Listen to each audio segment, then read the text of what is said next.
crazy ass travel story. You were telling one of those earlier. Crazy ass travel story. Well, there's a couple of them. So when I left Veruca Salt to go to work for Aerosmith, right? The deal I made with the guy who was the production manager then, tour manager, whatever Curly was, it's like, okay, well, you're going to change my ticket. Because originally I had a ticket to go to Australia, right? Because that's where we were going, but I no longer needed to do that. Well, boring story short, my ticket did not get changed. So I left Tokyo and I flew to Sydney. And then I waited in Sydney and I flew from Sydney to LA. I flew LA to Chicago. I spent the night in Chicago, and then I flew Chicago to, God, how did I get home from Chicago? But I know it was Chicago. But at any rate, I had to get home from Chicago, and by the time I got home, it was like 50 some hours of travel, right? And then I had 2 days, and then I started Aerosmith. So I'm just jet lagged like a motherfucker. And at the time, we were living at our second house we had together, which was on Lake Street. And we were redoing the bathroom, the upstairs bathroom. And my wife had been so patient waiting for, because I had to make some molding, right? Because it was an old house, right? And it was like, there was like wainscoting underneath. And I had to make molding because it was such a big gap, right? And she basically just laid the law down and she's like, you're going to go downstairs in your wood shop and you're going to make molding for me, right? So the 2 days I was home where I was all jet lagged, I was downstairs running a saw making molding, which I'm not sure from a healthy point of view is a thing to do. I don't recommend it when you're like blurry trying to run a saw on a router, but that's what I did. So that's my memory of that one. Another one was on Florence and the Machine in 2015. We had finished up in Lisbon, Portugal, and we were headed to Melbourne, Australia. And the plan was we were flying from Lisbon to Paris. We were getting on a flight from Paris to somewhere in China, I want to say. Or maybe it was like Paris to Melbourne, I don't know, or Paris to Singapore, whatever. But we were going to Paris first, and we were getting on a flight there, an international flight. Well, I mean, it was international anyway. You're in Europe, right? Every flight in there is international. So, and then we're going to Melbourne. So what happened was the flight out of Lisbon was delayed so long, by the time we got to Paris, we missed our flight. So then we had to spend the night in Paris and get rebooked. So we leave Paris the following day, and we flew to Yangzhou, China, or something like that. I don't know. And apology to anyone's from China that I'm screwing this up so bad. My apologies. So anyway, we get there, and then we had to spend another night, and then from there we went to Melbourne. So I was supposed to get into Melbourne and have like a day off to recoup, but I got in and went to the hotel, dropped my bags, went to the gig. They'd already started loading in, and I'm the stage manager, so you're one of the guys that's supposed to be there for all this stuff. So I get there, and it was kind of like a promotional tour. Like I think we did 3 shows or something like that. It was just, we were still kind of doing promo. We hadn't really got onto the like tour part of it yet or whatever. But at any rate, got to that gig, did that gig, had to fly the next morning from like Melbourne to Sydney and load in, and like no sleep or whatever. And we loaded into the small venue in Sydney, and there was a local support act that played before us. So I was over stage left by the monitor console, and there was a case. It was about this height. So I'm sitting on something and I'm leaning on a case, and I fell asleep, and I'm like this. And the monitor engineer at the time, Jono, like wakes me, does this, and I pop up and I go for house lights. And literally that band had just stopped playing. So it's like, Jono's like, that's pretty good. You know, so yeah, I was like, what? So in 2007, there's a show at Wembley Stadium in London called the Hotter Than Hell show. And it was kind of like Live Aid, but not, but it was for like climate change. And I think they did it not only there, but maybe some other stadiums across the world. But that's, since I was there to gig, that's the one I gave a shit about. So I was there with the Beastie Boys, and Spinal Tap's playing, and I run into their production manager, Steve Lemon, I think that was his name. And he had been the production manager on Aerosmith in 01 and 02 when I was there. so like I know him, and I'm like, dude, what are you doing? Oh, I'm doing Spinal Tap. Oh, you're shitting me. That's amazing, right? So that's incredible. So I walk back with him, and like I walk by the dressing room door, and you know they've got a sign on Spinal Tap or whatever, and I'm like, dude, turn around and walk away because I'm stealing your fucking sign, right? So whatever. He kind of laughs, and I like take the sign and I start walking the other way, and in the voice of Principal Skinner, I hear, "Excuse me, I'll take that back," or something like that, right? So it's of course the bass player Harry Shearer, right? That's his real name. But what's the bass player's name in Spinal Tap? I can't remember. This is terrible. But at any rate, I got busted by Principal Skinner stealing the sign, so I had to give it back. But Steve did give me a laminate, and I had that somewhere. So yeah, that's my story. But yeah, I can't remember. I want to say like Metallica was there. I know Peppers were there. I wasn't working with them at the time. But yeah, there was a lot of big people, and they had, well, you know, you're familiar with the song Big Bottom by Spinal Tap, right? Because it's all bass guitar, right? So like all the bass players went up and played. So there's like, I don't know, 13, 14 bass players on stage playing Big Bottom with Spinal Tap. So I thought that was pretty good. So on Tony Hawk, we had the loop at the end of the show. So you would come off of the backside of the half pipe, you'd roll in, you go through the loop, and then there was an area to coast out, right? And you'd get to the motorcycle track, or freestyle motorcycle track, right? Because we had like berms up and all that for them to keep enough speed.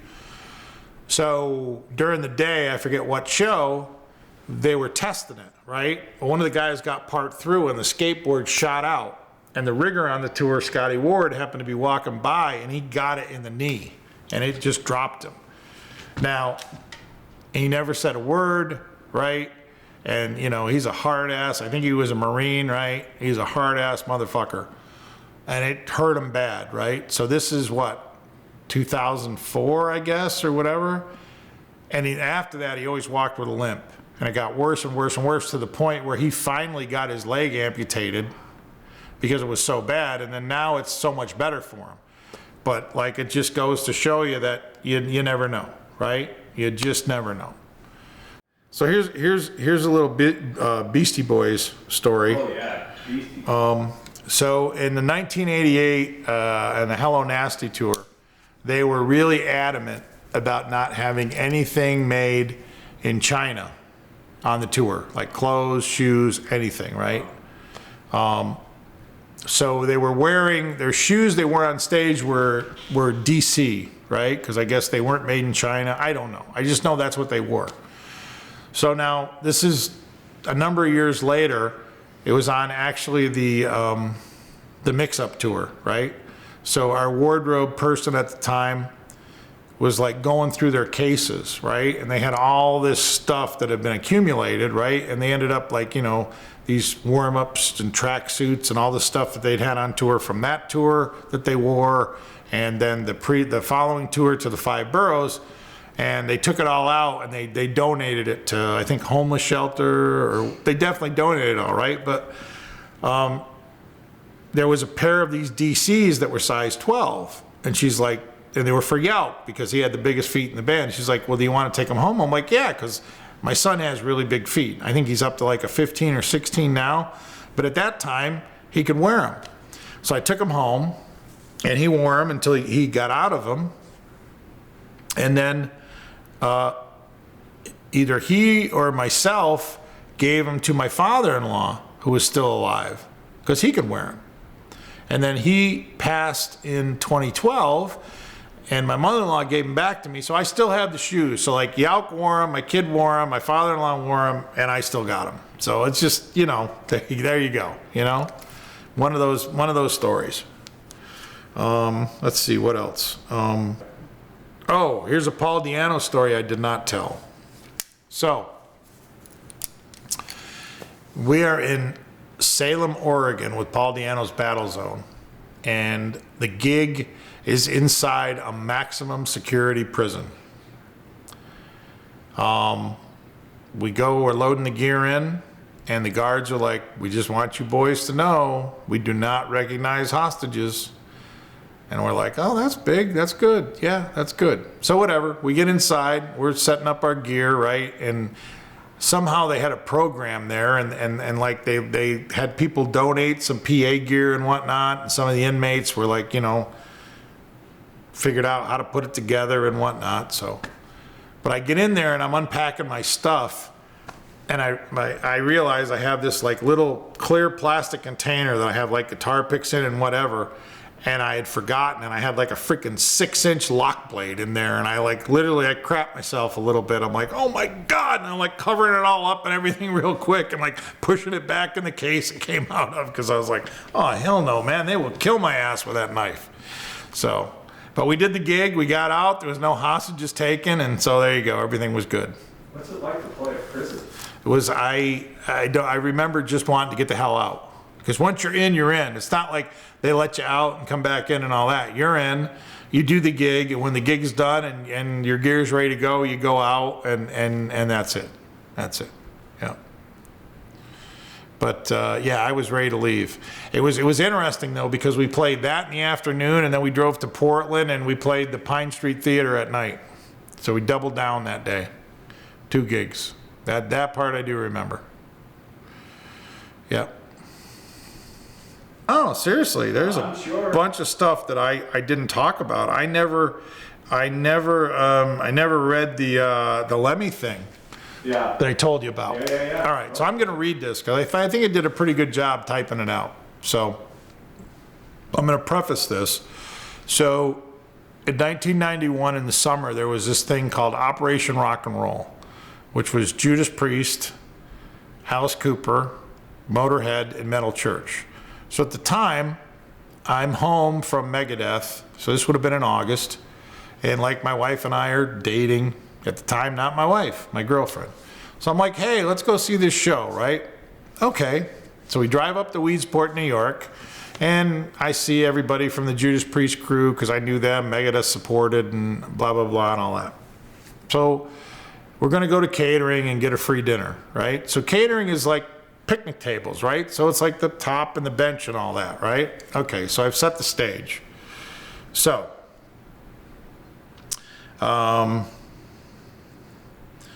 we're taking advantage of catering. We sat at a picnic table eating dinner. Alice Cooper and Lemmy come over and sit down at a picnic table across from ours. Lemmy sits on top of the table with his feet on the bench facing us. It's August in upstate New York, so it's warm out.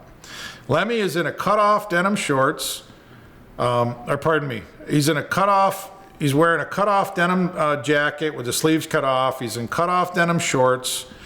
He's got no shirt on. He's got flip-flops. He's got a cigarette in one hand. He's got a cocktail in another. He's got the obligatory mirrored chains on, right?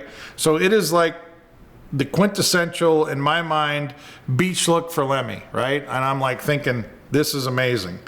Unfortunately, the thing that I didn't realize until my wife pointed it out was his balls are hanging out of his threadbare cut-off denim shorts, commando.